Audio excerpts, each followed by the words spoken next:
Si Digong gustong umuwi kaso malabo.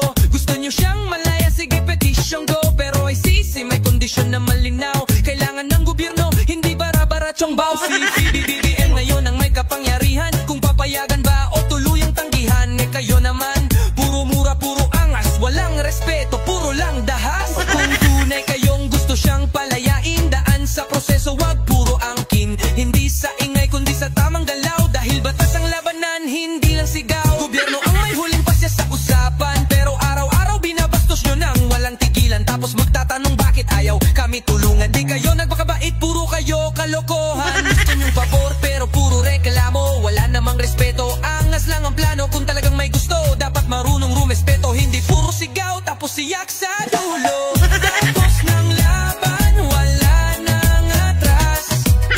Ang kayabangan, yo siya ring tumapos. Sa dami ng drama, kayo rin ang talo.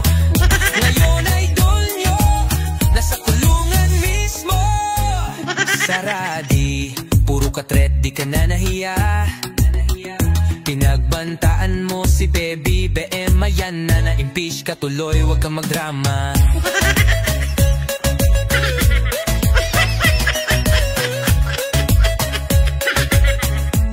Mga DDS, sabi nyo, strong leader si Digong.